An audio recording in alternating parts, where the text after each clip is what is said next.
house rules. Please respect each other. We always say this in our meetings. Safe zone. You know, people are going to share personal stories. We might get deep. You know, some of our real estate ties, men sometimes share struggles, things that went through, and we're very respectful of each other. I know women do the same thing. You know, keep your cell phones off, please, and be present.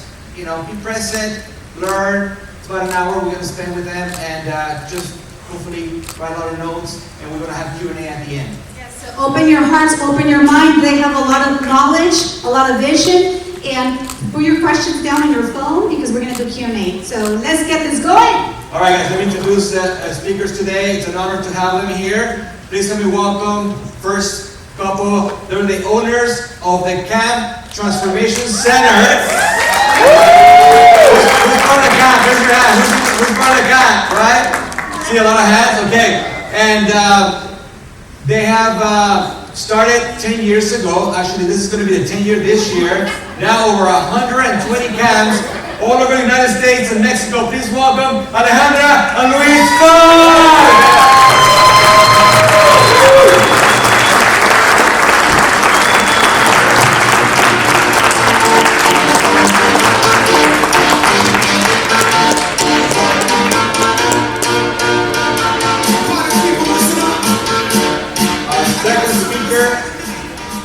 Couple, check this out, guys. They've been in the real estate business for 15 years.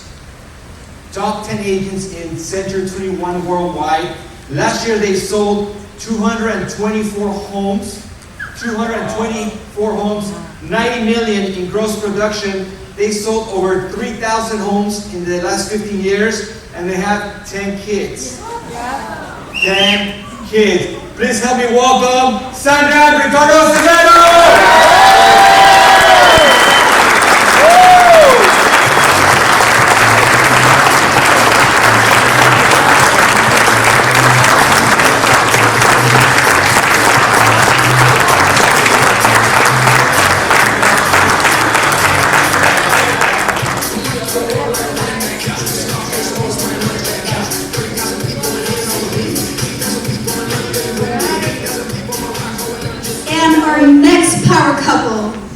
Been in the financial business for over 20 years with WFG, World Financial Group, with over 80 offices in the United States, 5,000 agents under their team. Please help me give a nice welcome to Guillermo and Angelica Haro!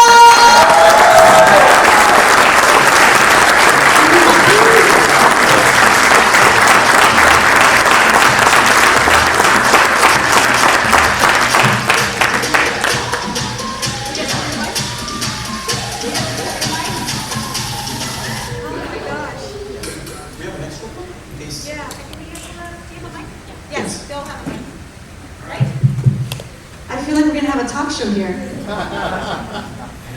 Okay, I want to say that I was wearing my shirt and my tie, and Alejandra said, "It's real estate and t-shirts." She goes, "I don't think so," and she goes, "Yes, look, REIT, real estate and t-shirts." Maybe we should start that one up, right? Real estate and t-shirts, I love it. So listen, guys, we're going to get started. Again, I just want to say thank you to all of you guys. I know you guys are busy. I know you guys have amazing businesses. So the fact that you're here today, and I also want to thank you because this is tied to this cause. We're giving back to the children. So just you guys taking the time, I really, really appreciate you guys. Can you guys give them another huge round of applause?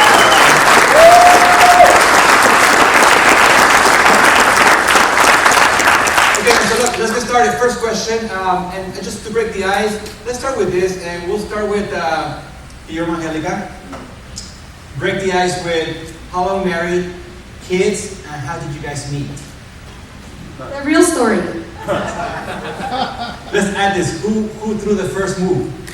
Yeah. Let's get. Well, that's both. Of course you did. That is a real story. So, obviously I did because I'm a closer. So how long married? I'm sorry? How long married? This year will be 10 years. Wow.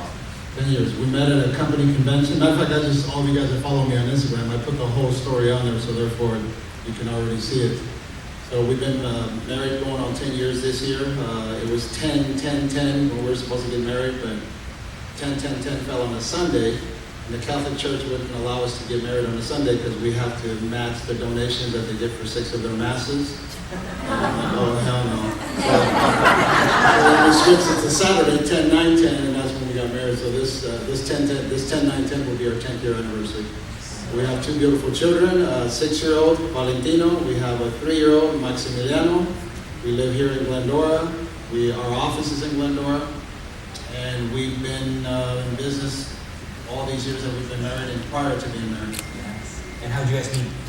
We met at a company convention, Los Angeles Convention Center. I was up on stage like this, speaking to a full house, like 15,000. And she was in the audience, and then the company had a donation where people would come up and they put these huge wheelbarrows, and people would be able to come up and shake the hands of the leaders and give a donation for a certain cause. And I noticed I was on stage on one side, and on the right side there were 2 wheelbarrows. I'm like, well, that didn't make any sense. Why do they have 2 wheelbarrows on one side? So I walked over, and I grabbed this wheelbarrow, and I started to make my way to the left-hand side. And in my mind, I was thinking, I have that feeling like something good is going to happen. Like I had that intuitive feeling that something good is going to happen. I got there, and I don't know, it was like 40 people later, Angelica and her sisters walk up on stage, and I looked her up and down, and I said, "What's your name?" And she perked up real, nicely. She said, "Angelica." So where are you from? She said, "San Jose." I'm like, what's the last name? She said, "Betancourt." I said, "Angelica Betancourt." Okay. We'll be in touch. I didn't ask her for a number or anything. I went to my internal wholesaler at the company. I begged her to give me the name and the number, and then it mounted a follow-up process, and here we are. I want to hear from Angelica.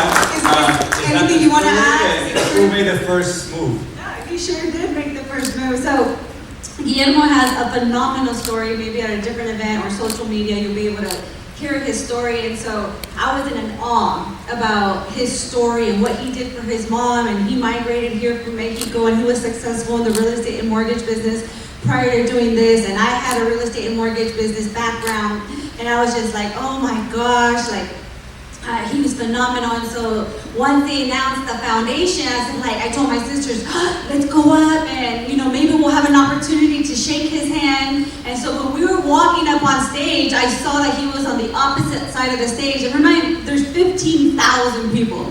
I'm like, well, we're not going to get to shake his hand, but we're going up there for a good cause. And so sure enough, all of a sudden, I see him walking towards the side of our stage, and I'm like, oh my God, we're going to get to meet Guillermo, we're going to get to shake his hand. But FYI, I had a boyfriend. I wasn't looking for someone. Okay? Pause. Let me tell you the name. She had an insignificant other. And we call him in Mexicans we have a thing called an apodo, right? Apodo. We call him mantenido. That's the real story too. Like I said, I wasn't looking for someone, but sure enough, we went up there, I gave my donation, and I was just so inspired by his story and what he did and his success level. And so he sure did. He looked me up and down and said, "What's your name?" And I said, "Angelica," and it was like, 9-10 months follow-up. He kept trying to call me. I'm like, "No, I have somebody, but he doesn't have a ring on your finger. You need to get together with me." I'm like, "No, I'm okay. No. And then finally I said yes. So a lot of follow-up, guys. Write that down. Follow-up, right? So let me go over here with, I'm going to go with Ricardo and Sandra. Same question. We know you have 10 kids, so I want you guys to talk about that. So how many married kids we know, and how did you guys meet? 19 years married. Kids, you already know how many we have. Okay. So it's 19 years married, and we met 20 years ago, 21 years ago. So we dated for about a year. and then we engaged and then married a year later. We met at a youth group at church. I used to be part of a group called Jóvenes para Cristo, and that's where we both met. I was actually a guy I was already at a level where I was speaking to the youth and the kids at the group, and she came about one time. We met each other, and we instantly fell in love with each other. I did. I saw her on the, I was actually speaking on an engagement like this, and, it was her first time visit, and I saw her through the group. I don't know how it happened, I saw her through the group, and she remembers because she says that I stopped what I was doing and just all of a sudden stared at her, and then continue with my speech. So she figured, hey, this guy looked at me. So later down the road, we started connecting with each other, and that's kind of how the relationship kind of evolved from there. Yeah, let's give them a round of applause, guys. And I just want to know, 10 kids, right? And I saw you guys' video. They have an actual awesome video they put on Facebook. You guys should check it out. But how did that number came about? Because I think that you guys had that goal from the beginning, right? We actually wanted to have 7. That was our agreement. When we both were dating, we were like, hey. We had an agreement. It was a prenuptial agreement kind of sense. It was like, hey, because I told her I want a big family, so she was into it, and we're like, okay, so if we're going to do it and we're going to get married, then we got to shake hands on this deal. So we shook hands, but she broke it because when we got to number 7, I was like, okay, we're done. And she was like, no, I'm not. I said, what do you mean you're not? I said, yeah, we shook hands on 7. She goes, well, I bluffed, I want a few more. So we ended up settling at 10, and at 10, we cut the ties, and she almost convinced me to continue. I wanted 12, but you back out.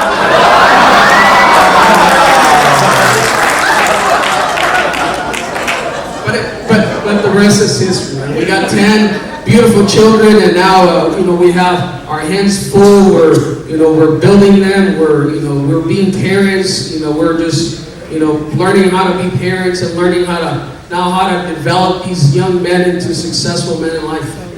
Yeah. 9 boys, 1 girl. So I have 1 girl. She's my oldest, and then 9 boys. Talk about the new definition of 10X, right? I don't think of you. I didn't even know about it, but I was already meant to be 10X guy. So we're going to know the family in a little bit. I'm going to go with Alejandra, same question. How long married, kids, and how did you guys meet? Can I share really quick? Yes. They know how to prioritize their time. We ran into them at the airport on our way back from Cabo. You guys were by yourselves. It was like a little romantic getaway with 10 kids, and they're still taking these little romantic getaways. We ran into them at the airport, and they're like, oh, hey, whatever. I knew about them because I actually had the pleasure to meet with them at another event, so I recognized them. And I'm just that guy. I approached her and say hi, and I know you guys, and I just introduced myself, and we met each other at Cabo Airport 3-4 years ago, 5 years maybe. Yeah. Anyway, we've been married 22 years this year. We'll be 22 years. That's a long time. And we've been working together 14 years. And we have 2 boys, teenage boys, 18 and 15-year-old. So they keep us busy. And how did you guys meet? We used to work at a bank in downtown, Banco Nacional de Mexico, Banamex, owned a bank called California Commerce Bank in downtown. One of the buildings there had like 3 floors. And I used to work in the treasury department, 14th floor. And the guy who ran the bank in number 2, they would only hire pretty girls to work in their customer service. Right? These were older gentlemen from Mexico, and that's just the way it was. You were pretty, they would hire you. All right? So I'm walking around the hallway one day, and I see number 2, and he's like, hey, come over here, man. We just hired this gorgeous Colombian girl. She's gonna start on Monday. She's gorgeous. She's fina. Fina is fine, but in the sense of like a fine baccarat crystal, right? She's gorgeous, elegant. Oh, I just wait until you see her. I'm like, oh my God, when is she gonna start? It's like Monday. And the policy was when a new hire start that first day, they would, walk them around each single department, and my boss was the treasurer. So I knew that she was going to be walking by, the hallway like around 2 or 3 that afternoon. So on Monday, I'm wearing like my Hugo Boss suit. This is 1995, right? May 1995. I got my clipboard. I'm walking. I need to be busy, so I'm walking around, waiting for Carmen, which was her boss. She was the manager of the customer service department. And sure enough, I was walking and opening the door by this hallway, and there was Carmen. And Carmen, she loved me. She's an older lady, probably like in her 60s. I was probably, 28, 29 back then. And when she saw me with Alejandra, she's like, Luis, let me introduce you to Alejandra. When I saw her, I was like, ooh, baby. Yeah. She was tiny, very petite, but she was just gorgeous. I was like, oh my God, Number 2 was right. I don't want to say his name, so I'll say number 2.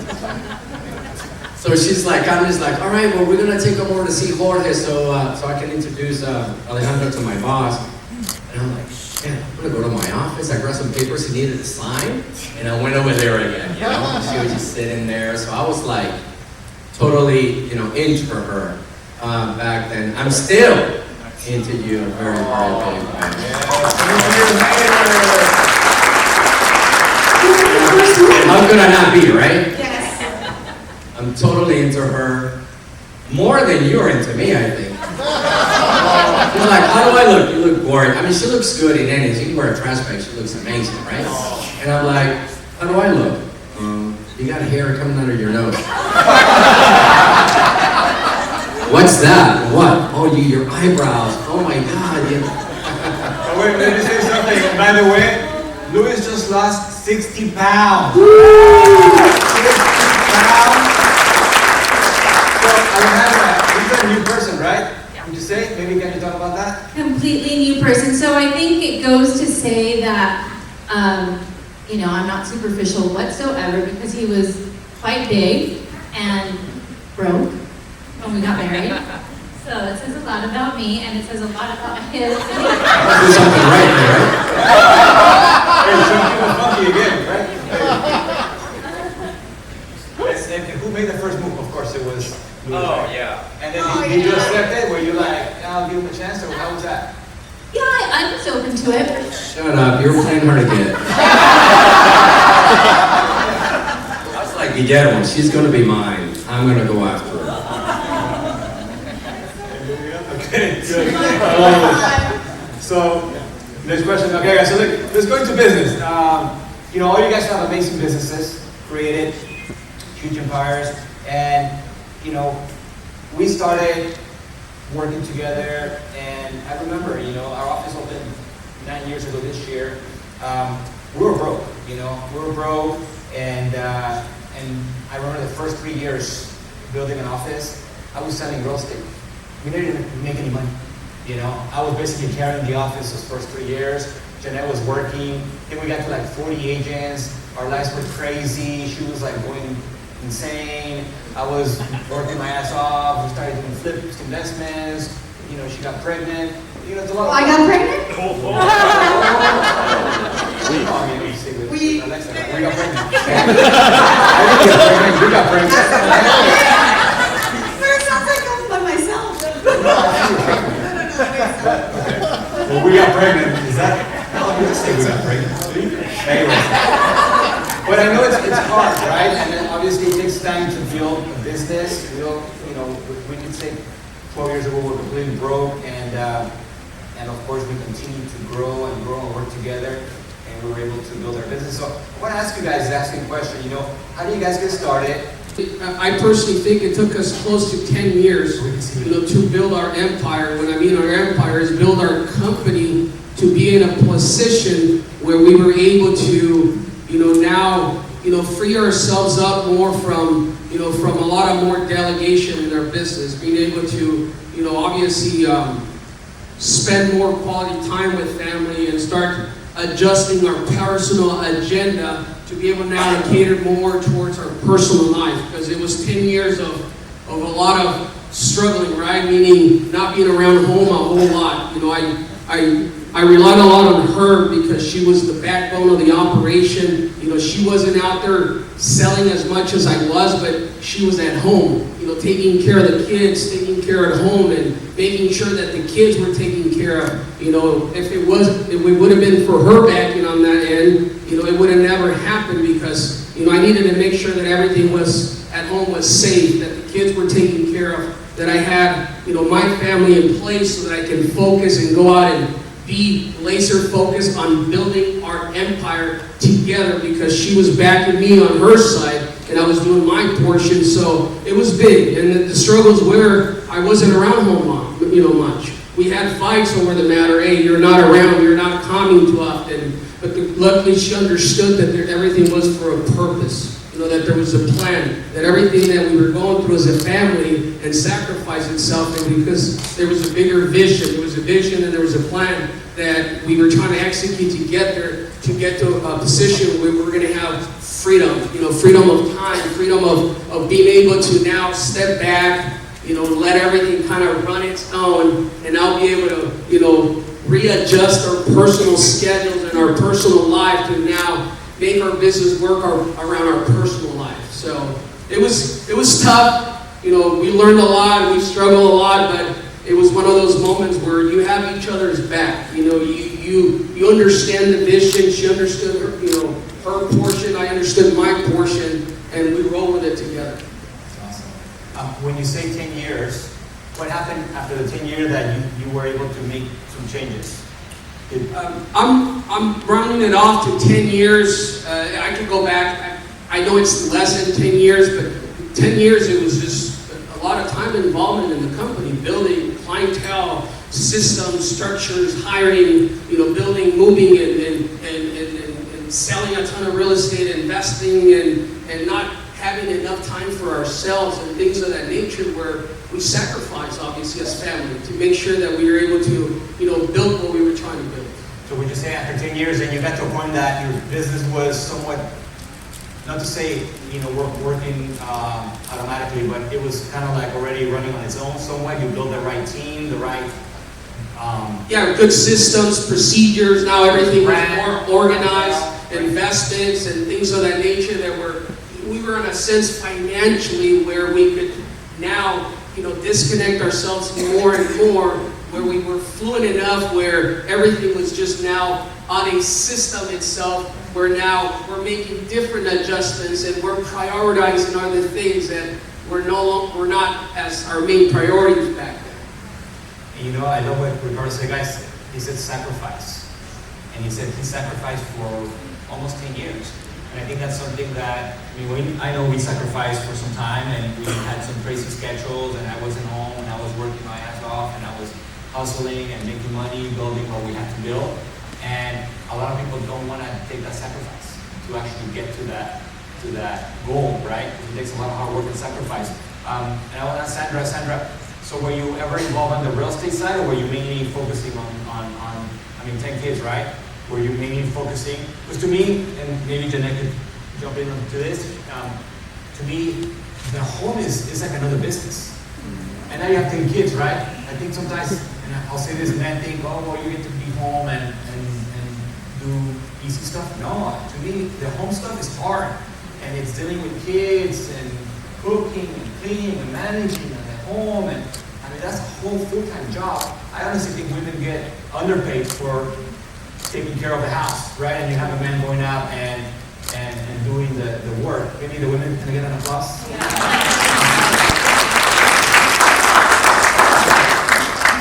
I was helping him with the transactions. I was doing the files. I was doing all the paperwork. And at that point when we started, I have my one girl and 2 boys. And in the process, I got pregnant, and I would take my newborn baby with me to the office for the first 6 months, because they were all breastfeeding babies, all 10. And I would take all the rest of the kids from my 4th child and on to breastfeed my child during working hours at the office and still be able to support him and help him with the paperwork. And when my kids will turn 6 months, put them baby food, and then go back to work, come back, feed the baby, and just continue being at home. Same with the kids, but it's still supporting him with whatever he needed at the office. It's a funny thing because we've always had a baby in the office, so she'll be feeding the baby here, and then she'll be in the computer doing stuff. So it actually reminds me, and it brought me memories because I've gone through the last 6 or 7 babies like that, where they're office babies. They were in the office for the first year and a half. You know, she's feeding the baby. I mean, just hard-working woman, you know, with the baby. I was breastfeeding my baby on one hand, and then I was like, wait, Typing, putting in reports, you know, making sure everybody was getting paid, making sure the IRS was taken care of, you know, everybody was taken care of. But, you know, it's an amazing story, guys, and it brought me memories. So that's why I wanted to kind of share that, because all of our babies have been office babies, and they've been in the environment because they've been part of it. So it's fun. I love that. Let's give a round of applause.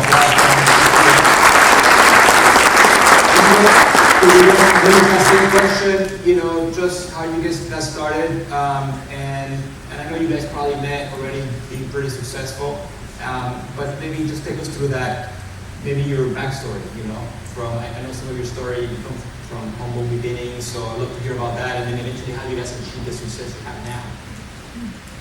Well, I met Angelica after I had, per se, had made it. So we don't have we started from the bottom, both of us were broke. That's not our story. Doesn't mean that at one point I didn't struggle like everybody else in business. My story goes that I was born on the 3rd floor in Zacatecas, Mexico. From humble beginnings, my parents migrated to the United States when I was about 1.5 years old. And they came to the United States in search of this American dream. They left my sister and I back in Zacatecas, and my aunt and my grandmother raised us. And then I was about 5 years old. My parents went back to Mexico and finally had got all their immigration situation squared away. And then we crossed over.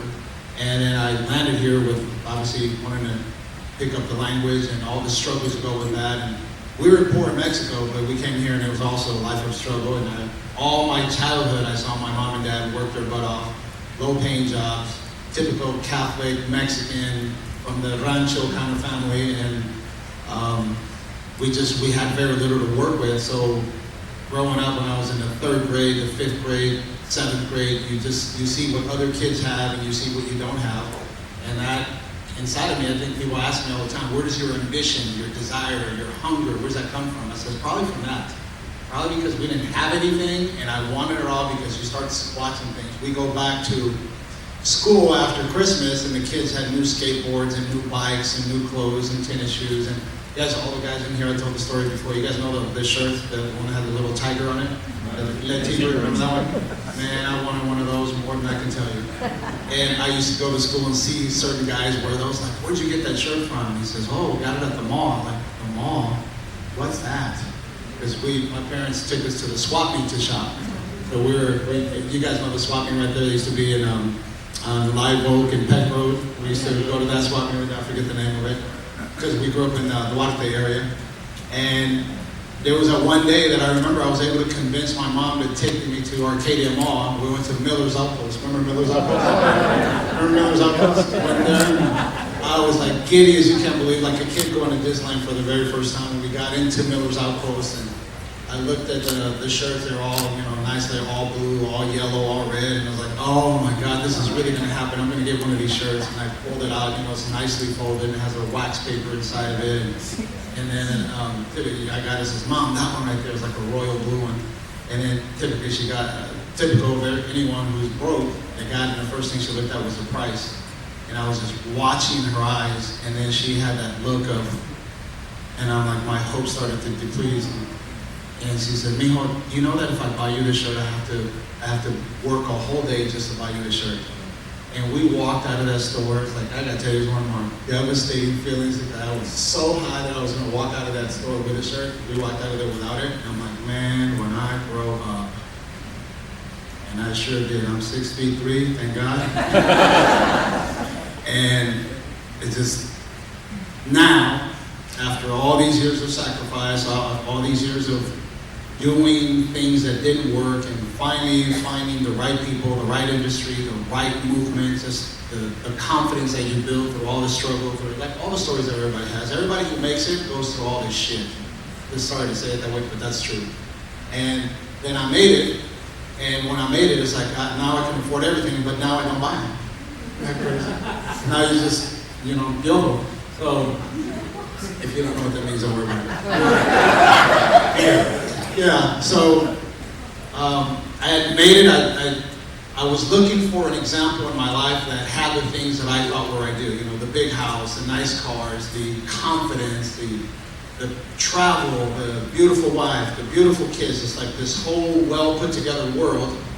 And it was December 2007. I had my lake house at the Lake Arrowhead, and it was just, I told you the story before.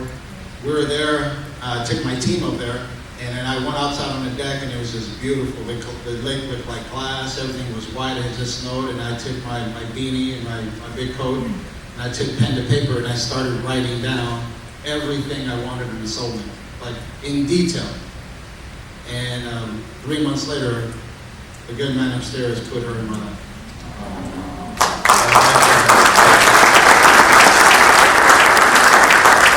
It was like 15, 20 items, and I wrote it down, and I still have that sheet of paper today, and one day I says, you know that I ordered you? What are you talking about? Like, like when you order a pizza, like you want it exactly in a certain way. I'm like, what are you talking about? And I says, look, and she started reading it, and it was like other than like one or two little minor things. Can you share like one or two of your list? Well, hardworking, Catholic, Latina, good heart, great family, good values, someone who would love me, someone who would respect me, someone who I was physically attracted to. I mean, for some people that matters, for me that really matters. Just being real with you. Yeah. So I put all these things down, someone that would also be good with money, someone that didn't bring just necessarily all liabilities to the relationship, bad credit, a lot of debt, and just, I wasn't looking for that. So not the girls that want to shop around all the time. Yeah. Honey, give me this and that. Yeah, so those kinds of things, and obviously just that there would be enough chemistry. You got to have a chemistry. You got to commit long term, and I think, you look at the common denominator between all of us that are up on this panel right now is we commit. So we're in it to the end. And there's no conversation about the D word, or we have our disagreements. She's a strong-willed woman, and I think I am too. So it's not perfect all the time, but we make it work, and we commit to the collaboration of the relationship growing healthier every year. Awesome. Let's give a round of applause.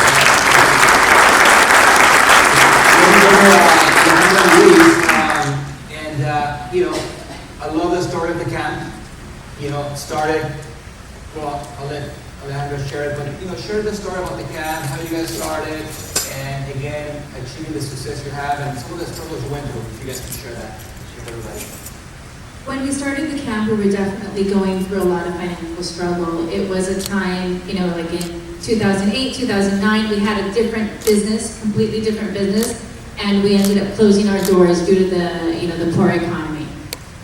So it was a moment of a lot of, not difficulty in our marriage, but I think it really tested the commitment we had to our marriage.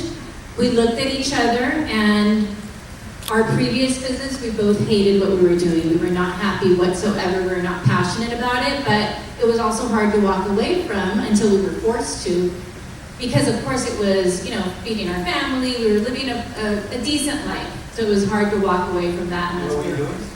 we were in like home goods, direct sales. Yeah. So we sat me down, and he's like, let's monetize our passion. What are you passionate about? What am I passionate about? Let's go out and do that, whatever that was. And at the time, I had gotten into fitness in a very big way. I had physically gone a small transformation of my own, and so I thought, let me get into training people. At least on the side, let me start doing that, and then until I find like a real job. Once I started doing that, within 3 months, I fell in love with the whole process of helping people. And I thought, I want to do this, but I don't want to go and work for someone. I want to open my own gym. And that's really how the idea of the camp was born. I I figured that boot camps were popping up all over, like in the parks, and that's really how it all started. That was in 2010. What is the dynamics between both of you guys in your business? Who does what? We both run operations. We've been able to, thank God, grow it to, it's like 4 different entities now. So there's a lot going on, almost 200 employees that we have to deal with. We run all the operations of all the companies. And so even though it's all within operations, we definitely have very defined roles. Yeah, so he deals with certain things that he's better at, and I deal with others that, I'm better at. So, something about the gap. I mean, there's people that open 1 or 2 or 3 gyms. I mean, you guys open 120 almost, right, gyms nationwide. So I'm just curious, like, how do you guys get to that level? You know what I mean? And you guys are continuing to grow, and you guys continue to blow it up. I mean, what got you just to go that big? Sometimes we wonder ourselves, how the hell do we do this, right? But I think it goes down to like your roots. For some reason we're very entrepreneur-minded. I went to school because I always heard, go to school so you can get a little job, have a little money, buy a little house, have a little car, and I did it. And once I got there, I was like, oh shit, this is not gonna work. I need to do something on my own. And we were dating, and I was 29 years old. I had saved all my money. All my friends were out partying. I think I had saved like $75,000. So I said, I'm going to put $25,000 into a franchise. I bought a Subway. $25,000 for our wedding. Didn't know at the time I was planning that, and $25,000 to down payment on a home. So I had it all figured out. And I went into the Subway franchise. I lied to them because you're supposed to have, 50%, liquidity, and I borrowed money and had a bunch of credit cards, and I just kind of went on my own. And for some reason, when I was little, I knew that there was an ocean of opportunities and possibilities and wealth surrounding me. I just knew it. I felt it. I remember being like in the high school bus and driving through the areas where you see all the car dealerships, and I knew somebody owns this business. And I remember seeing a building that had the bill. It was a building maybe 20 stories high, and the name in front of the building was Bill Meyer. And I knew that had to be somebody. That, by the way, 5 years later, I was working for him. He owned a Fila store in the Galleria in Houston, and that was his building, So I knew that there was, all this wealth and opportunities out there, and I had the right, to count and be blessed with it. But I knew that it was not going to come to me. I had to go out there and fight for it. So we had that in our blood, and we always wanted to do something on our own. And then the Subway didn't really work out that well because I was young and I was, how would you say it? Arrogant. I was going to teach Subway how to sell sandwiches because I knew it was fun. How ironic that now I'm a franchisor, right? We're a franchisor now. So we went through like ups and downs. That didn't work out. I sold it. I got a job. It was probably the worst period of my professional life. I wanted to do something. We went into direct sales. We went into it because of the money. That was a big mistake. We didn't really have the passion. We went there because of the potential of it. So we didn't really love it. And we did okay there. We didn't do too bad. But right when we were ramping things up and we got into debt, because of me trying to expand the business, that's when the financial crisis came in and wiped us out. So we were $200,000 in debt, zero income, maybe $30,000 in savings. We lost everything. We didn't have nothing. 2 little kids at home. We looked at each other and we said, let's start another business, what the hell. And she had a passion for the fitness. By then I knew that she's hard worker, she's ambitious, very good judgment, makes really good decisions. I knew that, we couldn't not do well. And we partnered up with a friend at the time, Sam Bakhtiar, and that's how we started. Why is it that we want to do something bigger? It's because I think that we feel that if you have the potential to do more, why not, If you're not growing, if you're not expanding, you're contracting. And I think that as business people, you have a responsibility to create wealth. And by wealth, I don't mean money. I mean creating jobs, because we've created thousands of jobs. We've created, and a lot of you guys do too, right? You create thousands of jobs. You guys pay millions of dollars in taxes, and so do we. We create products and services for our clients that benefit and help our client. That is wealth, right? You're creating processes and systems and you're improving them. And then obviously you want to make a profit so that you can go ahead and live a better life. And I think that we have that moral obligation to create more of that. And I think that's really what drives us. If we have the opportunity to create a national brand in the fitness space, how the hell can we just sit at home and not do anything about it? So I think it's time. Let's give them a round of applause. So, did you guys always, the question for you guys, did you always work well together, or did you have to learn how to work well with each other? And this is going to go for everyone, but we'll start with Luis. When you marry a man like me, everything. You know, I think from the very beginning, we have had a lot of respect for each other, and that's our foundation. Yeah. So of course we have disagreements. We definitely don't agree on everything. We see things very differently. We're very, very different in the way we operate. But at the core of our relationship, there's a lot of respect and a lot of trust, you know, in each other's judgment. So for me, it's not that difficult to work with him at all. I mean, I don't think that we would be where we are today if we didn't have each other. It would be impossible. Every time that I started a business, she was always there to support me. When we had the direct sales business, I started that and I was doing that on my own, and it probably got to 7 figures after like 2 years.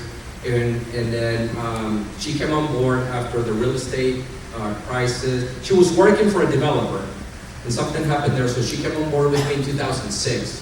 And I started the business in 2003.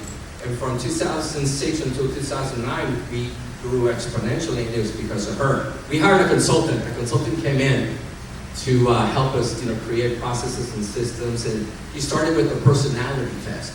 And direct sales, we had a huge team of volunteers. There are people that work and getting paid on commission, right? So we did a personality test, and the first thing he said in our meeting is like, okay, when the salespeople come and start complaining and whining, don't let them talk to Luis. Don't let them talk to Luis. You handle that, you know? So I think it's hilarious because we're the type of people that is like, hey man, there's so many opportunities out there. If you don't have any money or if you're struggling, just go out there and hustle, right? But she has that gift of maybe just listening and talking to people and, you know, being a little bit more, you know, empathetic, I think. But without each other, I think it's impossible not to do something big. And the way we assign tasks, it's not really by a strength, because we started a company and it has grown very big, right? And we're passionate about, you know, the fitness and, you know, the sales, but now you're talking legal, you're talking operations, you're talking about logistics, you know, we have a supplement company, so there are a lot of areas that we're not really passionate about. But when we sense that somebody doesn't want to handle one of the tasks, she's the one who gets stuck with it, right? Like all the legal stuff, who the hell wants to talk to attorneys, right? You get all these documents and you're like, dude, I don't understand any of this. So when we have issues or we need to talk to an attorney, like Sam, our partner, he's like, he gets on the phone.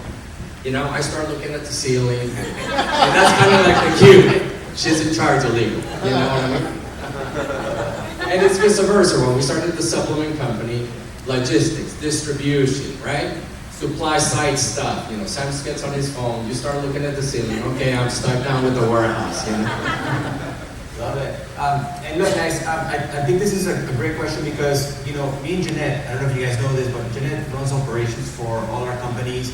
She's the one that talks to the attorneys, she deals with legal, she deals with financials, she deals with, you know, HR, you know, she's very like... All the fun stuff. All the fun stuff, right? And I love to go out and sell. I mean, I'm out there selling, bringing, you know, the deals, investing and stuff, and it works great for us. Not to say that Jeannette cannot go out and sell and do the same, but it's just those roles really fit for us, right? Would you say the same thing, or? Yes, baby. I think women are more responsible and more detail-oriented. Do you think? Yeah, I think so too. But the message I'm trying to get to you guys is because people come to me sometimes and go, my wife doesn't want to go sell real estate like me and go hunting. And I go, well, maybe she's not the hunter type. Maybe she likes to do operations. Maybe she's more analytical. So I think it's important to figure out what your strengths are and weaknesses, and then that way you can go out and support each other better, not compete with each other, but just kind of work together as a team, I right? was gonna say that, I don't think it's necessarily a woman or a man thing, it's a personality. It's awesome when we did the personality test, because you can tell who's who, right? Yeah. So more influential, driver, analytical, and I think knowing that, it's amazing, because I wouldn't wanna give the message that the women are the ones that have to be with operations, you know, not necessarily. There's also women out there that love to go hunting and selling. Yeah. So I think it's more about knowing your personality, what works for you, and perhaps if both of you guys are the same, because I met couples that way, hey, hire somebody else to do the other operations, you know? Ricardo, Sandra, what about you guys? How do you guys work together? What's the roles? Yeah, it's very similar culture from what they said, what you guys shared. It's a similar thing. I'm the guy out on the field doing deals, bringing business, creating things. She's the idea. She's the one, hey, why don't we do this? Why don't we do that? She's the one talking with, again, attorneys, keeping up the books. You know, so similar culture that allows us to use our strengths in our areas where we're good at. You know, I'm really good at connecting, you know, going out and building new relationships, bringing in new customers, bringing in new contracts, you know, executing the actual plan. And she's the one behind the scenes creating the ideas, and I'm the execution guy. I go out and execute the ideas. And you know what? You guys look like such a cute couple. Seriously. Like, when I see Guillermo and Angelica, I'm like, they have to have some sort of disagreement sometimes. You know, they look like, because they look like totally like, rah, both of them. Luis and Alejandra, I mean, Luis, rah! But then you guys look so cute. I'm raw, too. Oh, sorry. You don't know that portion about me, okay? I'm raw.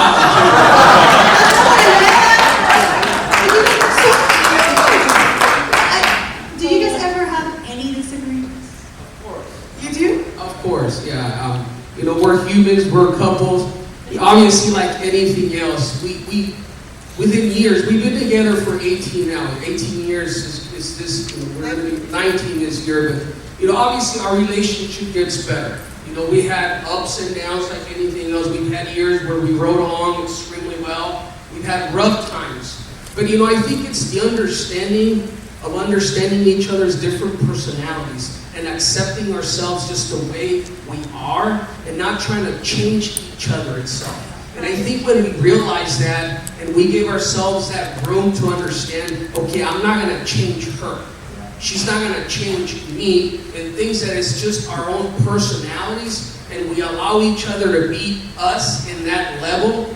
I think that's when you start even growing more, is you allow each other just to be you, and you love that person with those qualities or not good qualities that you may not appreciate or accept, but you have to accept them because that's how you're going to truly grow with each other. Oh my God, that's beautiful. I think another thing that makes us really strong is that I want him to succeed in life, because if he is going to be successful, that's me too. I'm part of it. So in order for me to grow, I have to let him grow. And we both grow together in many aspects, not only family-wise, but in business-wise. If he grows as a person, as a salesperson, or whatever he does, his success is my success, because we're a couple and we become one person. There's not two anymore, only one. Yes, that is so true.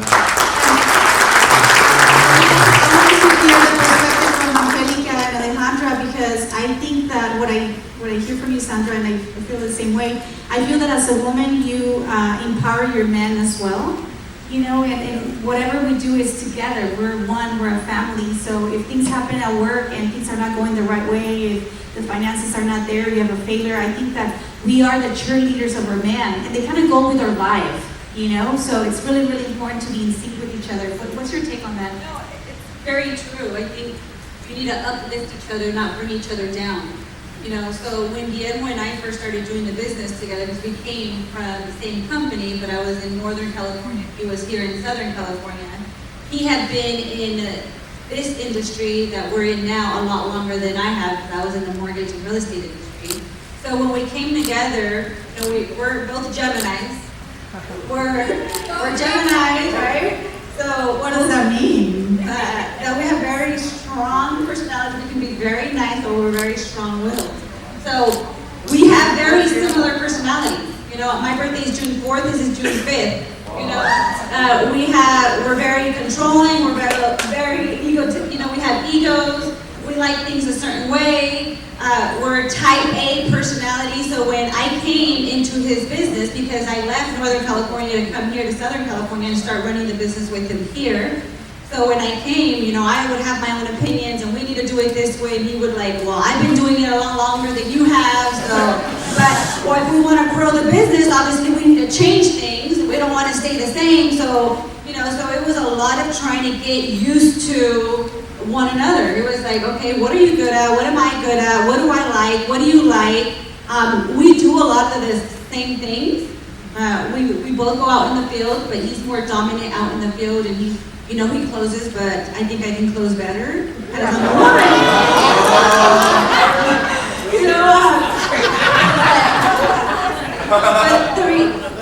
you know, and we both continue to grow our business together. We're constantly talking to people, introducing people to our industry, to, you know, building our office. But he takes more of the leadership role. He does more of the mentoring. I do more of the operations. I deal with a lot of the operations. But the final say, you know, obviously, before making any final decision, we make the decision together. He has more of a final say. But the reality is, and this is one thing that I tell a lot of women or couples out there, what works for them, what works for us, what works for them, and that might not work for you. You know, a lot of times, especially if you're not in the business together, you're not in the same industry, and you want to start building an empire together, you want to start doing something together, is a lot of times you go in and it doesn't work and you get mad and you quit. You can't quit at it. You got to keep doing it. You got to figure out what works for you. And along the way, I think you always got to remember to uplift each other and not bring each other down. Entrepreneurship is not easy. There's a lot of people out there taking stabs at you. You know, there's some people that are jealous of your success. They want to bring you down. There's people that quit on you. There's legal actions against you. So entrepreneurship is not easy. The last thing that you want is for your significant other to come home or get to the office and all you're doing is nagging and why don't you do this? You haven't done that. You're doing this. You're faulting in that. Instead of complaining about it, kind of find a way that you can help that person. You know, find a way, hey, if he's lacking in this, well then I better step in. If I don't like that he shows up late to appointments, then I better figure out a system that's going to work for him to get to appointments on time, because if not, I'm going to be mad at him all the time. You know, so one thing that's very important in our relationship is that we uplift each other all the time. And, you know, he constantly tells me how beautiful I am, how amazing of a mom I am. Sometimes I feel a little guilty because I'm at the office or I'm on a business trip, and he never forgets to tell me how amazing of a mother I am, what amazing business partner I am, and I say the same thing to him. You know, we say like, man, my man doesn't do this. Well, when's the last time you did that to him? You want to get treated a certain way, but when's the last time you treated him that way? And that's our thing. If you want me to treat you good, then you treat me good. And, you know, we're not perfect at it, but you better bet that we strive at being perfect at it. You know, this is a person that I'm going to go to bed with every single night. I want to make sure he's good. And he wants to make sure that I'm good. So.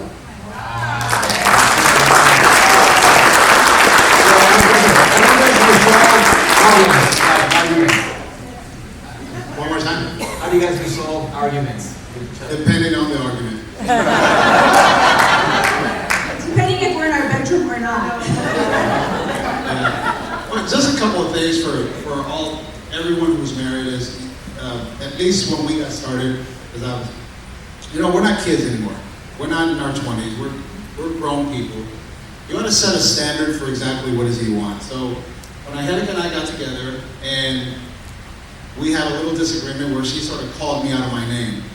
You know, I'm pretty traditional, stern, to the point where if you want my respect or we're going to be together, you don't call me out of my name. So respect, like I love what you guys said, that respect is at the top. So she called me an a-hole, just so you guys know. You're such whatever. And then I came around and I just looked at her and said, that's the first time and the last time you'll ever call me that. Let me explain to you what's never going to happen here. You're never going to call me out of my name. I'm never going to call you anything derogatory. I'm not going to take you from here to here. We're going to respect each other. And then we lay the foundation for everything that's acceptable and things that are not acceptable. And we don't cross that line. So we said, this is what we're not going to do. We're never going to go to bed mad. That's a tough proposition. We're never going to go to bed mad. We're never going to hang up on one another. It's like, okay, fine, just, you hang up brutally on a person. We're not going to do that. When we're having a conversation, you're just not going to walk away from me and slam the door. So these are all the little seeds that people plant continuously. Yeah, we're not going to raise our voice at each other. Like, we're going to match, like if I'm at level 6, 7 on a conversation, you're going to match that. You're not going to go to 9 or 10. And then you're not going to scold me. You're not going to make me look like an idiot in public or make me feel stupid. So we had all of these agreements by which sort of the bylaws of our marriage. This is before we got married. Yeah, this is before we got married. And we've been able to stick to that. It's not always perfect, but you got to understand, what is it? What do you stand for?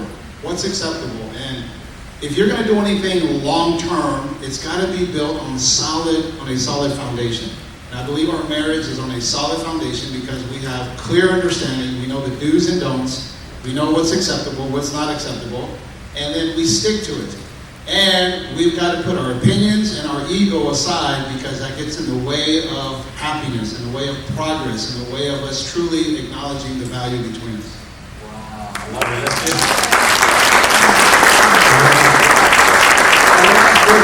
Luis, how do you resolve your arguments? Can you share what you shared with me the other day? What's that? The spanking. How do you share your arguments? How do you resolve arguments? I don't remember. Oh, con una nalgada. Well, it's so easy because she's very easygoing, like That was she had a nice butt. that helps out a lot too. That was easy. I get away with murder because, she does everything perfect, but I screw up a lot of things, right? So when she's mad or irritated or I sense that there's a fight coming, I just diffuse it, It's like, she's complaining about, what is it I do? I leave the refrigerator open or stuff in the refrigerator open. And she goes, you know what? It gets on my nerves. And I'm like, ay, venga pa' acá, mi amorcito. Yeah? Or I'll go like, tell me what else that I did wrong, and like, wow, no, vaya para acá. And then she starts laughing. The thing is, Luis, you just gave me a hint. no, the thing is, I don't sweat the small stuff. If it was a big deal, then, I'm gonna make an issue about it. But because he didn't put the lid back on the peanut butter, and then he's like, is being cute about it, in real life, who cares? Like, hopefully you'll learn to put the lid back on the peanut butter, but I'm not gonna make an issue and get in a big fight over something so insignificant, right? You know what? We tried that after you told us during lunch. Oh, yeah. Yeah. Weren't you getting mad at me? Yeah. Yeah, he was getting mad I at was me in the getting kitchen. mad or something happened and she goes like, I feel like giving you a spanking. Yeah. I was kind of getting upset about something and then she said that and I started laughing and then I was like, okay. And then the rest is history, so I'm not mad anymore after that. So It works. And, I think the foundation is respect, like you guys do. I don't remember the last time that you called me something or hung up the phone or nothing like that. And, with me, it always, what has helped me with the relationship is, understanding, the purpose of being married. Why did I marry her? What's my purpose as a husband? And to simplify it is to make her happy. It boils down, right? To make her happy, that is my job. What does that mean? Well, for her to be married to a loving husband, having kids, a beautiful house, not worrying about money, that kind of stuff.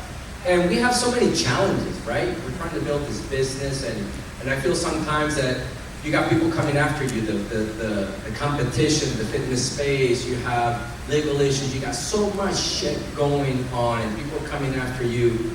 I'm gonna go home, which is my sanctuary, and fight with her. It doesn't make sense. I'm not going to be fighting with her. There's just no reason.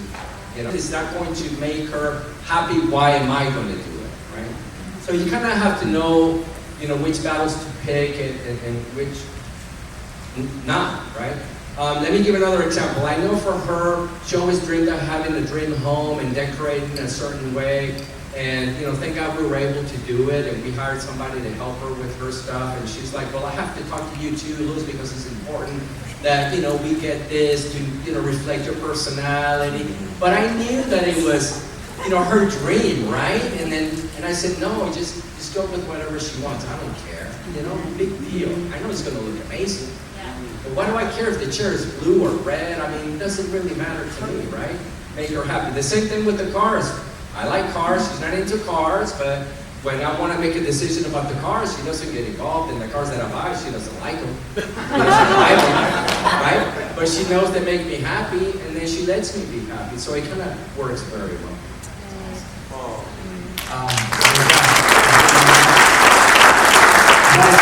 I want to go to fitness real quick and just, fitness. I know, Ricardo, you go to the gym. I see you on Facebook every morning, super early.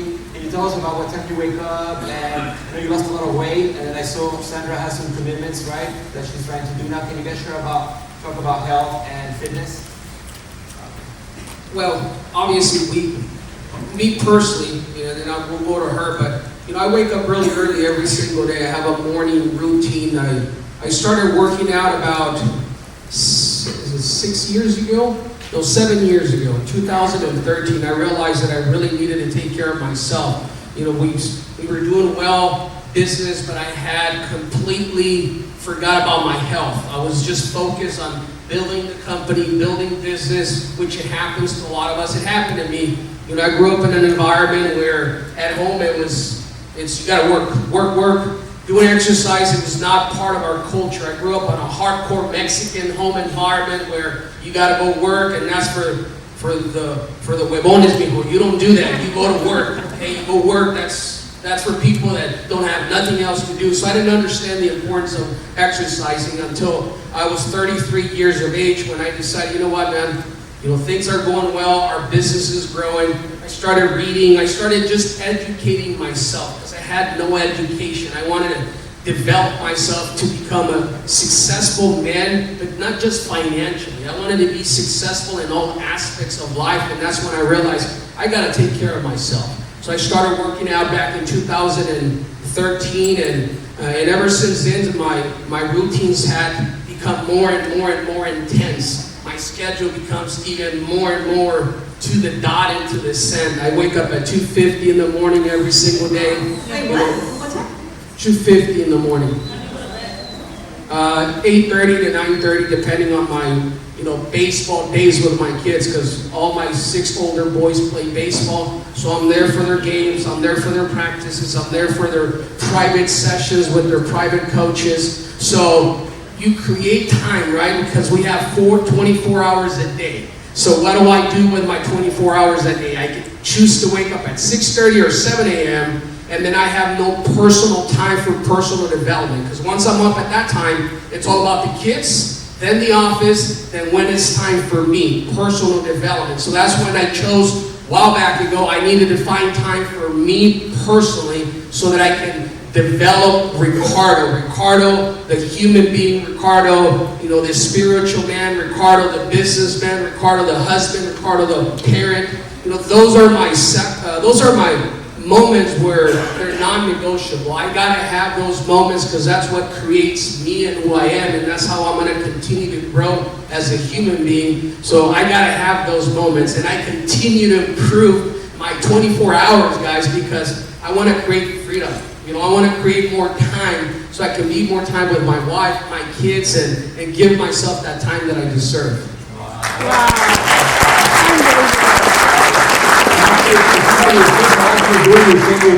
It's a culture, man. Let me tell you this. In our house, it's our house. It's our home gym. But see, the fun part about it, if you check out my videos, it's now a culture. My 4-year-old gets up on his own.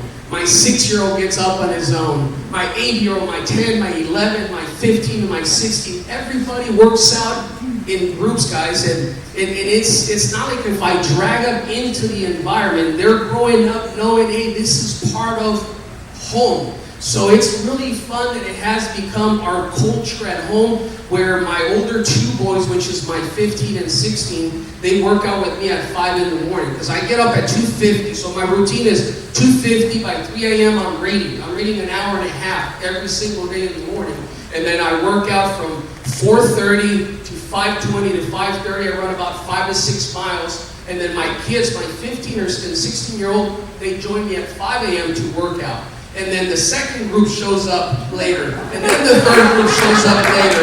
So it's so fun. And it has, again, become like a culture where I have bonding time with my kids before they go to school, before I go to work. We all have that time where we connect with each other. We work on ourselves. You know, they work on their baseball stuff because they want to become professional ball players. They're doing drills. We're doing stuff at home. It's like a camp at home.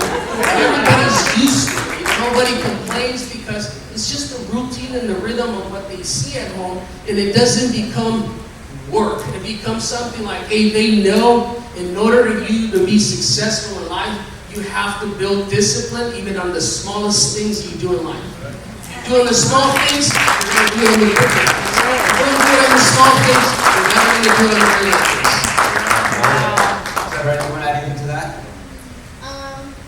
Well, yes. So my house, after 5 in the morning, I hear all the noise, what's going on in the house. So I have to wake up early too. So the babies and I are up like around 6 o'clock, and then I do my workout like at 7. So I work at 2. Yeah, so we're very blessed out. Thank you, guys. All these guys work out. I mean, I see Guillermo and Angelica. I mean, they're at the gym, and I see Angelica. I mean, both of them, they're working out. They're like going all out. So can you tell us about how important is fitness for you guys, and where do you guys work out so hard? I mean, fitness, a lot of times people say fitness is just for the way you look. Well, yeah, it's partly for the way you look, but the reality is we have young kids. We have a 3-year-old and a 6-year-old, and they're boys, and they're ultra active. So my thing is, you know what, I want to be fit, 1, so I can keep up with them. 2, I want to live a long life. You know, being healthy and working out is not only going to the gym, but it's, you know, it's your image, it's what you eat, it's how, you know, the way you look. You know, when I got married to Guillermo, I said to him, honey, you will never have to worry about me being overweight because I know that's important to you, other than when I have our children. Because I'm going to have that commitment. I want you, and I want you to always be attracted to me. And obviously I know you love me for who I am inside. So that was my commitment that I gave to him, and I kept it. But the reality, that was like initially why I started doing it. Now I do it for the health and the way it makes me feel. And I run a business, and you know, there's stress that comes along with it. And when you're at the gym, or a little disagreement that you have, and when you're at the gym, you know, you're there and you're working out, and maybe I had a little disagreement with Guillermo, and I come home, I'm like, hi honey, how are you? You know, I'm a different person. Like, you know, the way you feel is just awesome. That's one of the big reasons why I do it. It's just, I love it. It's competition. So, Well, I think you look at the most successful, happiest, most fulfilled people in the world. Who are they? At least that's what I want. I want a world-class lifestyle. That means I want to make big money. I want to be totally healthy. I want to be happy. I want to have a great marriage. I want to have great kids. I want to travel the world. I want to leave this world one day and says, man, don't you cry for me. I had a freaking awesome life. But you got to work for that. You got to work for that life. And part of working for that life is that you have the energy to endure an entire day of operations. Never in front of a client yawning or feeling disinterested, or people, you know, got to go to coffee because they're sluggish. That feeling of not being your best costs you. And we're in the life insurance business, in case you guys don't know. So we sell life insurance. And in order for you to buy life insurance, you have to do a medical application by which a nurse goes to your house and they draw blood, and you got to pee in a cup to see if you qualify. You know how many people have high cholesterol, A1Cs, and they're on meds? People in their 30s and 40s are already on meds because they can't control the way they eat, they don't exercise, they don't make fitness part of their life. it's expensive to be heavy. It's uncomfortable. It's a really tough life. I see people that just, Mexican guy, 5'8", and he's 260. Can't tie his own shoes. So I see that. Living unhealthy is easy, and living fit is hard, but it's so fulfilling. It's so rewarding. It feels so amazing. We have a great marriage because we're full of energy all the time. We try to eat the right stuff, drink a lot of water, exercise, make that a priority. We wake up and we hit the gym. Wake up and hit the gym. Other people make excuses. Well, I don't have the time. No one has the time. You got to make the time. And it's just so, for me, that's just the way I look at it. I see the people that I want to be like, and that's the way. So that's what we do. Can I just add one thing to it? Like Guillermo said, we're in the life insurance business. We do investments, retirement. We talk about building wealth. Well, we're not only talking and helping others building wealth, we're building our wealth. What's the point of us sacrificing, being away from our kids, the struggle and everything else that we go through every single day if we're not going to be here a long time to enjoy that wealth?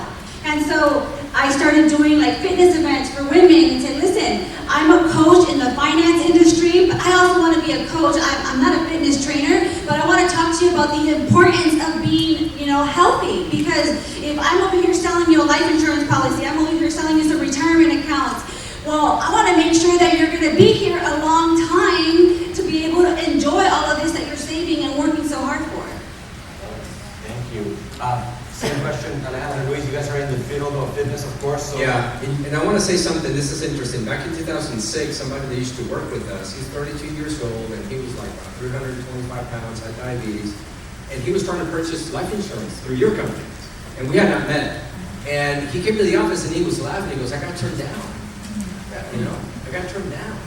I go, what do you mean you got turned down? Oh, because I have diabetes, and he was laughing. And I told him, you know why you got turned down? And he goes, why? Because you're dying. They don't want to pay. You're dying. You're 32 years old, right? Pretty amazing. Go ahead and answer. I truly see fitness and having the ability to work out as a gift. And I think if you look at it that way, more people will do it. Because we, are able to get up and move and lift our arms and stuff, and the people that choose not to do it, not only are they doing a disservice to their health, but they're not appreciating, and I'm not a very spiritual person, by the way, but they're not appreciating, like, the gifts that God or the universe or whatever it is that you want to believe in is giving you. So I really treat it, I was hurt once for a while ago, and I couldn't work out for like 3 months, and that's when I realized, oh my God, just moving, just walking to my living room is a gift, so I need to really appreciate it, and I will work out. I've been working out consistently probably for about 16 years or so. I can't imagine my life without my daily workout. Luis, you lost 60 pounds. What was your motivation? Yeah, and I grew up obese. I'm Hispanic as well, and then Hispanics here, you come to our house, and you're not hungry, you're going to eat and you're going to drink, right? Because we love to see people eating and drinking. So, and I remember being 12 years old and eating 6 donuts on Sunday, my mother, my grandmother giving them to me, right? By the time I was 14 years old, I was at 200 pounds. So I've been obese all my life, and I see now, the difference between being in shape and being out of shape, how, damaging it is, not only physically, but, mentally, spiritually, right? And now that, we're trying to scale up and do something big, it is something that I totally need, and I think it's essential to be able to be successful, to be in really good shape to meet the demands of the business, right? Because, we have over 200 employees in 4 entities, but we have probably 7 people that manage everything for us. And as soon as we go to the office, when they come to us, when you have a senior VP of operations and they need to talk to you, it's because there's a problem that they can't solve, right? So as soon as we come in and you got 7 people wanting to talk to you, and it's like problem number 1, problem number 2, problem number 3, problem number 4, and it's just constant. And if you're not in sound in mind and in heart, physically, you're not in, in a very positive attitude, I think that we couldn't do what we're doing today. So for me, it's kind of like that medicine that I need in order to stay sound, sharp, positive, and be able to meet the challenges that are required and solve whatever problem that we have. Out of shape, I don't see how I could do it. Guys, I want to leave some room for Q&A, and I think this will be the time. I think we have some mics, do we? If anybody wants to ask questions to this wonderful couples, anything that has to do with business and personal, I wanted to make sure I had that time before we close. Any questions, guys? Anybody? Gina? So, being parents of children ranging in ages, how do you handle the impact of social media and video games when it comes to monitoring their little schedules? Who are you asking? Anybody that wants to answer? Social media? Maybe the couple with the 10 kids? You guys want me to answer? Yes, thank you. All right, so Monday through Friday, no video games. They're not allowed to play Monday through Friday. They only get to play Saturday or Sunday. All my younger ones, I only make a mistake with the 17-year-old, the 16 and the 15. I give them phones at an early age. So unfortunately, the other half to pay the consequences. They're like, hey, Dad, when am I getting a phone? Well, you're not. Well, why do they have a phone? Because we made a mistake. We're not making the same mistake with you guys. So social media, we're not really concerned about it. But video games, we only allow them to do it just on weekends. Monday through Friday, it's off limits. Any questions, guys? Questions? Over here. Thank you. Hey guys, as a couple, do you guys meet weekly or monthly or even daily on your goals? How do you check in with each other and how often do you do that? How do you make sure it does happen? Great question. We're constantly together. That's all we talk about is business. Sometimes I wake up and she's like, "Did you bring that file?" I'm like, "Oh my God, let me get up." So we don't really have a balance. I don't think we go out to dinner. I don't think they're kind of dates. And we love to we hang around, every day and still go out to dinner. And we even sit at a bar and still have a couple of drinks and we're talking. And we're always talking about our vision. What is it that we're trying to do? Our goals. So it's just constant. But we don't, make a date to sit down and do it. It's just constant, right? It's just constant. I can add to that as well. A few things that happen, I think, with most couples. I appreciate your question because I think many couples everyone's doing their own work, their own thing. So someone has a certain kind of occupation, the wife has a different one, and they're not in sync, they're not together. Luckily for us, we're in the same industry, we're both licensed, we're in the same business, we have the same vision, the same target. So we have different goals in different parts of our life. One of our goals is the financial side, because we're obviously in the money business. So once a month, my wife and I, we sit down, like a corporation, we do like a massive profit and loss. We take a look at all of our investment portfolios, our stocks, our annuities, everything that we own. And this is where we're at this month versus last month, this is gain or loss. And we review that, so that's important to us. I heard one day when I got started in business, it says, inspect what you expect. So what is your expectation? Is your expectation to grow older and wealthier? Then you need to monitor. Rich people study their money every day. Really? That's why they're rich. The people who don't have any money, they don't study their money because that's not their concern. They're oblivious to it.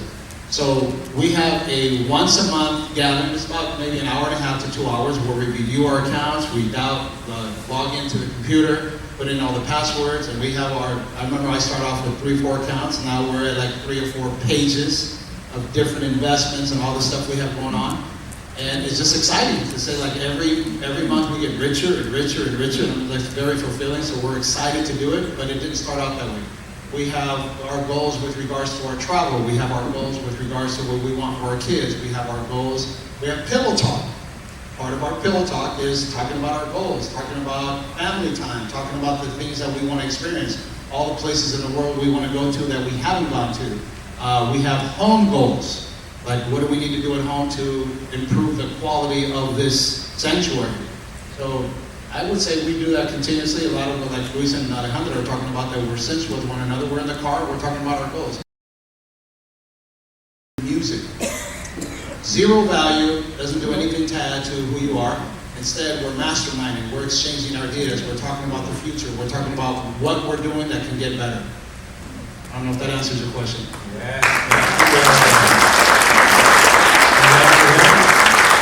Well, congratulations to all of you, first of all. But this question is for Sandra and Ricardo. First of all, congratulations for raising 10 kids. That's amazing. But I wanted to know their ages, and also, what is it that you do as a mother? I mean, you only have one daughter. So what do you do with her to just kind of separate her from, raising all these boys? Thank you for everything that you have said. It's really nice. So I have my daughter. She's 17. She's going to be turning 18 this year. She'll be our first high school graduate. My daughter is very disciplined. We're very blessed with her. She's such a good student. She has like a 4.75 GPA. So we're very disciplined with our kids. All of our kids have good grades. I just got the 3 report cards yesterday. My freshman, he's got straight A's, mostly A+. My daughter, she's got all A's except 1 B-. And my 16-year-old, he's got A's and B's and 1 C. So I'm happy for that. So my daughter's the oldest, she's 17. I have a 16-year-old, a 15-year-old, I have a 12-year-old, 11-year-old, I have a 9-year-old, a 7-year-old, a 5-year-old, a 3-year-old, and a 2-year-old.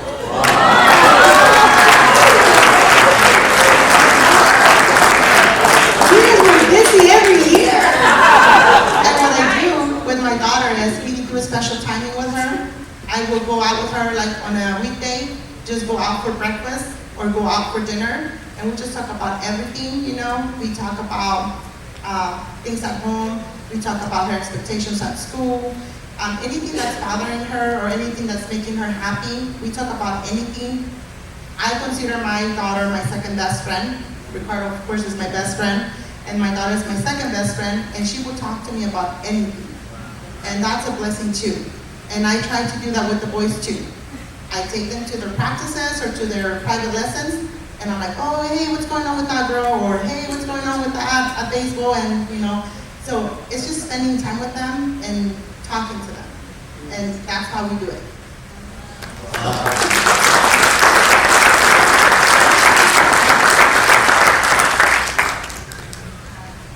Any other questions? Yes, go ahead, Martha. Okay, last question, guys. Last question. Oh, there we go. I'm sure that at some point or another, all of you feel down, discouraged, or something's going on. How does the other partner help you to just lift you up? What is something that you do to help your partner just get to the other side?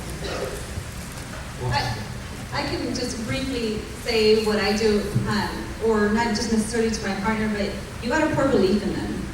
Because sometimes, and not necessarily my husband, but this is what I talk to a lot of our agents, but a lot of times they don't believe in themselves. And so you gotta pour belief in them. And the reality is something that Guillermo has taught me is that anytime something bad happens or there's a little problem that occurs, why worry about it? By you worrying about it, what is it gonna solve? Is it gonna make the problem go away just because you worry about it? No, it's not. The problem is gonna continue to be there, so why worry about that problem? You can only do what you can do. And the reality is it shouldn't affect you an entire day, Maybe have a concern for it a few minutes, but you shouldn't allow it to affect you because then it affects everything else. It affects your home, it affects your business, it affects your mood, then it affects your relationship. So that's what I can say about that. We don't have the luxury to be down, not to be motivated, right? We don't have the luxury to get up in the morning and say, oh, I don't feel like going to work, oh my God, right? We just can't. But we experience a lot of frustrations too, because there's so much stuff going on, and people let you down and so forth. And sometimes when either I'm upset because something went wrong or she's upset, one way that we talk to each other is about remembering what the vision of what you're trying to accomplish, right? Because if you got a problem here and you're upset, but when you look at what you're trying to do, what you're trying to accomplish, it is so big that it's going to make everything look smaller. Of course, it's difficult. You know, it's hard what we're doing. Not too many people can do it. So that tends to kind of lift you up, right? And it's a support mechanism, for sure.